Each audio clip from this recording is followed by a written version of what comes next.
It's Saturday, September 6th. This is a deep dive. It may go 5-6 minutes, but here we go. We're going to run around the NFL game schedule and what my good friend Arnie McInnes, my teammate, has built here.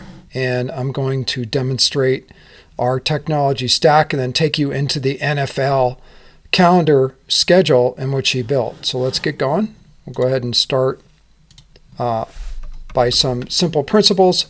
So one of the first ones is Mandy loads all her games using her calendar client. In this case here is Google Calendar Client. She basically takes all the game data for the NFL and she sends them to createacalendarsnack.com. That box here, createacalendarsnack.com, is a drop-off box for Amazon Simple Email Service. And then we start our ingest process over here. We call it email box to ETL in. So we extract, transform, and load the data off her personal calendar or business calendar. She sends it by simple create command. And if I expand down here, essentially, if you look at one calendar event in a calendar client, sometimes called the calendar invite itself, all she has done is send these create commands to this email box. This email box has a processor. This processor is for ingestion into the AWS calendar invite server in which we built. So what happens here is this data off the calendar of Mandy's is ingested and the calendar invite is disassembled and stored as a new event in the database and assigned a UID. If an update occurs to the original calendar invite and it is saved, it is resent to the AWS SES box and flows the new workflow with a UID increment added that we have developed. So essentially, if she was to go in here and manipulate any of this data in here, it gets updated via this process pipeline. So essentially what this little piece of technology, which is on 3 billion desktop clients across the world and mobile clients, is the calendar client. So this becomes the create, read, update, and delete engine, and we abide by the commands. So we call this the CRUD engine. The C, the R, the U, and the D are really the commands that talk to this email service we have set up in a conceptual Dropbox. It keeps everything really simple, and it allows for large manipulation of game schedules in our case in this demo. So we've done NBA, NFL, MLB, and we're back to the NFL here again this year. So what happens once the data is in here, you can update it as I said, you can go in and edit it, you can basically save it using the same client, it pushes the data in and updates the data. You can also cancel it. If you move it off your personal calendar or business calendar, we essentially cancel it here in the database in this pipeline. Now what happens here, we have API 1 that is an ETL out, we call it. So we basically take the calendar invite data off your personal calendar, we store it, we disassemble and store it, mark the UID, and then we get it ready for using our APIs to be called in what's called the embedded calendar invite. API 1, we call it, that's the code name for this particular embedded endpoint. And essentially the stored calendar invite can be called using the calendar invite send API endpoint, which matches the email to the UID and reassembles the calendar invite for sending using AWS SES raw API. Update or cancel to the calendar event with the organizer's client for that event will send the appropriate update calendar invite with the new data or send a correctly formatted cancel calendar invite. This is for anyone that's been tagged yes or no from the original calendar invitation that was sent. So that's the quick intro. So as I go through it, this crazy map here is our pipeline. So this drives all the data for our APIs for the first layer of calendar event storage. And that is fundamentally crucial in principle number 2, which is we store all this data. So in principle number 2, the storage system layer and the processing functions are used for display analytics and building upcoming web pages with all the data in them, embedded calendar invite buttons for calendar invite sending inside of email templates like MailChimp, or direct bulk sending via GUIs, in which we've built, whereby you can actually do bulk sending of calendar invites for transactional reasons. There are 7 core APIs used to gather and pull data for the organizer, and the organizer is here, Mandy. So if you look at basically the organizer APIs, 2 through 7 we use here in this pipeline, and I'll get on to API number 1 in the next slide. But if you look at from an empathetic or compassionate view from the builder perspective, 2, 3, 4, 5, 6, and 7 APIs are being pulled from the API gateway, stitched into this email to ETL in function, where we disassemble, and at the storage layer here we're pulling out all this data to display these crazy dashboards. So Calendar Snack is something that Arnie built that displays all the great rich data we have, and then also the send APIs used in various things like the upcoming event, the bulk send engine, and then how we're doing these multi-event upcoming pages, which are essentially custom one-off pages in which Arnie has built. So this is what I'm going to be reviewing here next. It's the 25-26 season here for NFL. And what I'm going to show you is Arnie has built this beautiful page that is using Vue.js and a whole bunch of arrays that are stored in a JSON template in the browser itself. When you pull this single page out from the get address here, the NFL 2025.31events.com, it pulls out all the APIs, displays the data, but this highlight here is showing you API 1 send calendar invite endpoint.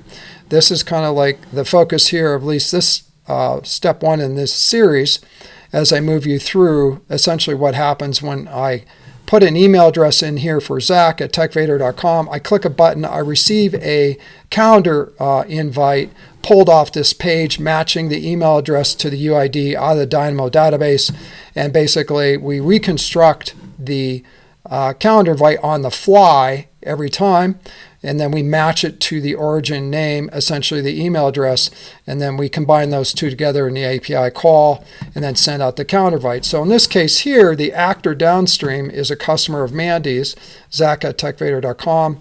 Someone like Mandy shared this page with him, and or it's displayed off a website. He puts his email in, he sent the calendar invite, and when Zach responds yes, maybe, or no, we're actually requesting our participant calendar receipt to be sent back via API gateway, and then we gather that here in the event organizer dashboard. So if you look at the total construction of the calendar invite server messaging pipeline, it's right here. 1, 2, and 3 I just boxed out for you. Essentially the create command goes to ETL in. It's stored here, and it can be updated unlimited number of times, and it can be canceled obviously just once. So this is the storage layer where we start the pipeline. Now the API to ETL out is what I just reviewed in the calendar invite assembly routine and functions here, and then the messaging pipeline continues bridging using all this stack here, which is the organizer single invite send, which is right here, and then the construction and display of all these assets here, which is essentially our APIs that display all these goodies, essentially all the calendar invite details in which we store in S3 and Dynamo. So that said, I'm going to get out of this and I'm going to move into a live demo just quickly, and you'll see it here. So let's kind of get into the 7th, which is tomorrow. Today's the 6th. I'm going to slice into this here, and you'll see me move this around. Now, if in fact my pipeline is up and running, that means anything I change over here on Mandy's calendar using Mandy's organizer here in our dashboard in the Calendar Snack engine, these two obviously communicating via APIs, and this here is communicating via APIs over here. So this is Arnie's creation of the 25-26 season. It's his masterpiece in basically manipulating a whole bunch of data for the season out of Mandy's calendar as an organizer using something we built called the Calendar Invite Server. There are some assets here, which you can kind of see how Arnie's put it all together if you want to. I'm going to go back to the narrative, which is right here. So I'm going to go ahead and collapse this, and you'll see that I'm just going to do a simple pipeline test, and I'm going to manipulate data here for the 7th coming up. We're just going to pick out one of the games. I'm going to manipulate data under a game that I have not sent out to, a calendar invite. We'll use the Green Bay Packers. You can see here that the Packers is a 2:25 game for tomorrow. I'm going to go over to Mandy's calendar client over here. Here's her Packer game. She sent this data to the API function, which started out with the simple email service box I showed you, and it disassembled the data in here, and it's ready to go as a calendar invitation over here. Now, when I go into this box here, I'm just going to basically change some data around. Numerous different ways I could do that. I might just use this one here, which is just stop by a booth. I'm going to grab that data out of there. I'm going to insert it here, just as a promotion, again for demo purposes only. And we'll change this to before stop by booth 431 and get a free ice cream scoop. And that'll be it. Again, all I'm going to do is show you that I've saved this. It's going to send essentially that calendar invitation back to createacalendarsnack.com, and you'll see that stop by surprise vendor booth 431 and get a free scoop of ice cream while you're at the game, at the Packers game here. I'm just going to refresh the screen here, and you'll see that there it is there. And if it's all correct, this pipeline will be updated here in this display engine of the 2025-26 season. Let's just go ahead and go to week 1, and then in particular, if I wanted to, I'll just scroll down, just keep it simple. As I scroll down, I'm looking for the Packers game, and there it is there. There are the game details, and voila, here's the data updated here. So I have a fully qualified working pipeline, and back to the pipeline magic. I'm going to make this screen bigger. This is the pipeline magic. So I showed you that I went into Mandy's calendar using the same command. I just used the create command. It basically updated the data. It flowed out of the API gateway itself. We updated the display data here, 2 through 6, here in the display pipeline. Now what I'm going to show you is I'm going to send out the calendar invitation. And how I do that will be right here.